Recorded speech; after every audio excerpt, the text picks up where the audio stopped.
Quick disclaimer. What you're about to see is interesting at best, mainly because I placed my phone into the tripod upside down. So I thought I was looking at the camera when actually I was looking over here. So the entire video is me looking over here, and by the time I got done, I realized I had made that mistake. And it was too much time to go back and redo it. So, enjoy the hilarity of that, but the content is still good. Please enjoy it. Thank you. Welcome, everybody. It's my daily Preacher's Vlog, the Preacher's Minute. Quick question. Do your children really love Jesus?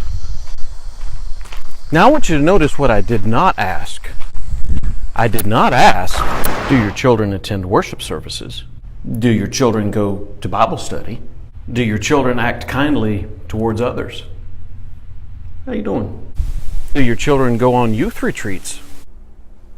Do your children like to sing church songs? Do your children use good language?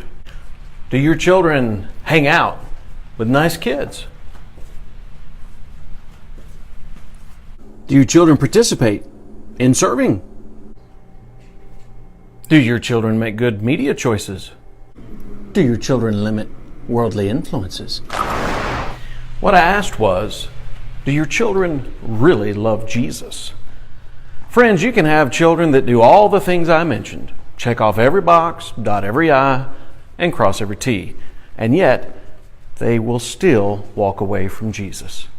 There's a massive difference in a child converted to the church versus a child who is converted to Christ and wants to spend the rest of his or her life following after him.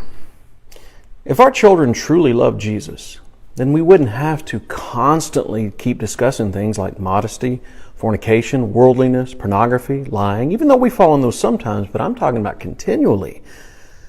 John chapter 14, verses 23 and 24 records, Jesus answered and said to him, "If anyone loves me, he will keep my word, and my Father will love him, and we will come to him and make our home with him. He who does not love me does not keep my words, and the word which you hear is not mine, but the Father's who sent me." Maybe the reason we have to keep discussing modesty and fornication is because our children are not really converted to Christ in the first place. I encourage you, parents, take a few minutes and really talk to your children about their hopes and dreams. Listen to their answers about what they are really passionate about.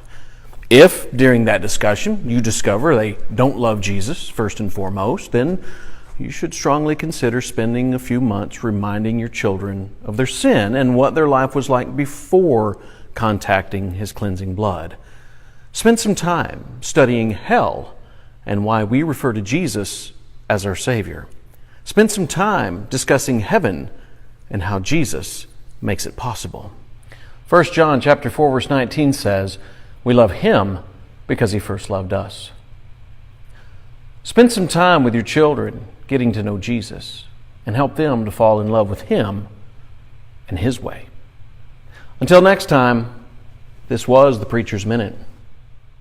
See ya.